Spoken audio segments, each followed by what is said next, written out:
In the age of sloppy journalism, few authors are sloppier than those who claim they debunked the story that Fidel Castro is Justin Trudeau's biological father.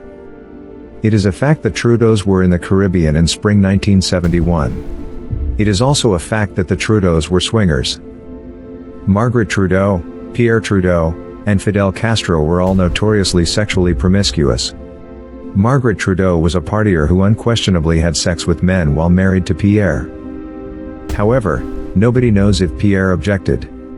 Pierre and Margaret met when he was 48 and she was 18. They got married when he was 53 and she was 23. Their marriage surprised Canada because Pierre had been a lifelong playboy with no wife or children. When he turned 60, she was barely out of her 20s.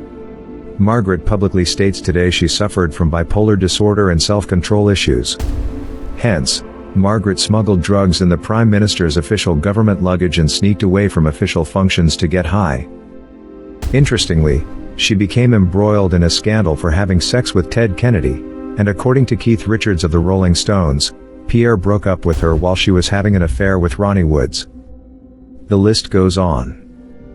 Unsurprisingly, Pierre Trudeau slept around as well. According to a 2009 Globe and Mail article by Margaret Wenny, actress Margot Kidder, classical guitarist Leona Boyd, and actress Kim Cattrall all claimed to have slept with him at some time. Pierre Trudeau biographer John English states the evidence is overwhelming that he slept with Barbra Streisand. The record is not clear how much of that happened before the couple separated, but before she moved out of the house, Pierre was entertaining 3 women downstairs at the same time. Pierre often invited 2 girlfriends to the same event. Alan Gottlieb, his ambassador to Washington, complained about one dinner event he hosted for Mr. Trudeau, because he had 3 girlfriends there while Margaret was still in residence upstairs. Fidel Castro put them both to shame. His sexual appetite was so legendary that it is difficult to efficiently capture it all. Suffice to say, he endeavored to have sex with 2 new women every day and sent aides to fetch them. He fathered 11 acknowledged children, and rumors have it that he has multiple times that many bastard children. According to John English's Just Watch Me, The Life of Pierre Elliott Trudeau 1968 to 2000, the Trudeaus were charmed by Castro, and they made several trips to the embargoed Cuba. In 2000, Castro made a rare appearance out of Cuba to attend Pierre's funeral in Canada. On his visit, Margaret welcomed the leader at his hotel on behalf of the Trudeaus. Upon greeting one another in 1976, they demonstrated a striking level of familiarity before even getting off the tarmac. They all took photographs together.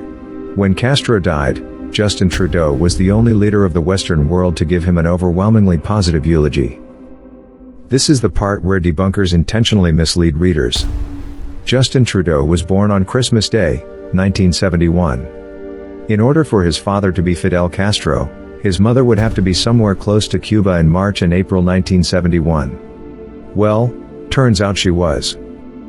In April 1971, the Trudeaus took a long second honeymoon all around the Caribbean. According to Wikipedia, they visited one island they declined to disclose. Footnote 19 of the Wikipedia cites an April 13, 1971 article from the Ottawa Journal which states that the Trudeaus were visiting an unidentified island in the Caribbean and wanted the press to give them privacy. Yet, they disclosed all the other locations they visited, but asked the press for privacy when they went to the unidentified island. Justin Trudeau was born 8.5 months later. In 1976, Pierre eagerly became the first NATO leader to travel to Cuba. He brought his wife. Before even leaving the tarmac, both Trudeaus were showing an unusual amount of familiarity with Fidel despite the alleged claim they had just met. Within hours of their first official meeting, Margaret was photographed intimately touching and holding Fidel Castro with both arms. The Trudeaus announced they had become best friends with the dictator while singing his praises during the height of his human rights violations. Due to his age and lack of previous children, rumors began to spread that Pierre was infertile and that Castro along with others were the biological fathers of his children. Perhaps that was unfair at the time. But Justin Trudeau grew up to look like a carbon copy of Fidel Castro.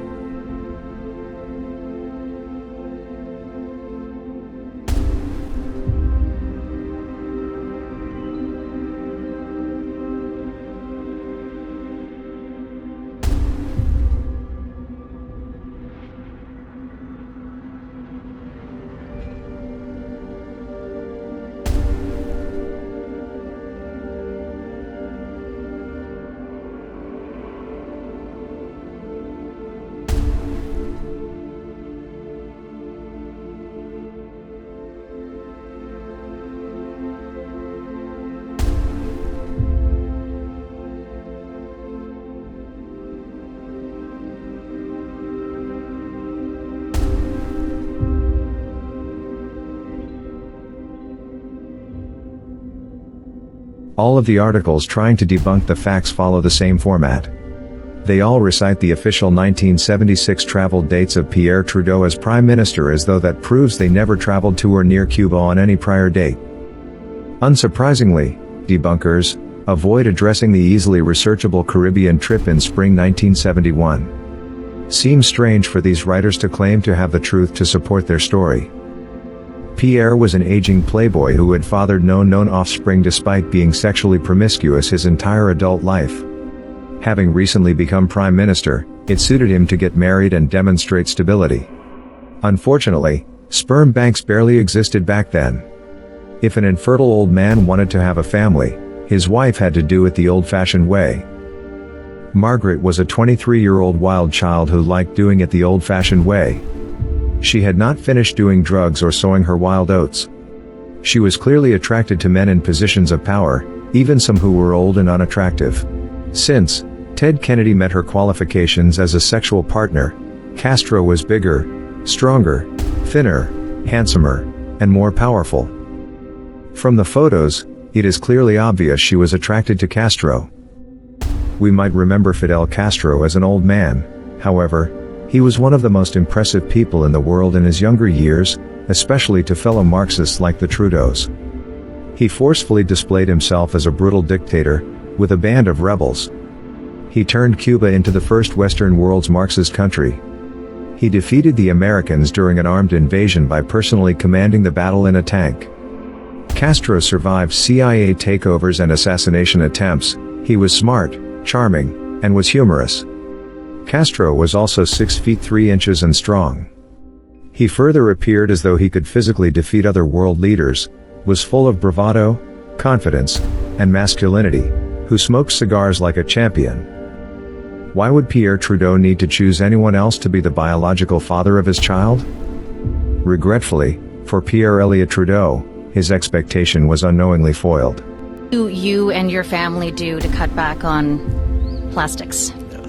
We have recently switched to drinking water bottles out of when we have water bottles out of plastic. Away from plastic towards paper, like drink box water bottles, sort of things. What in heaven's name are you talking about?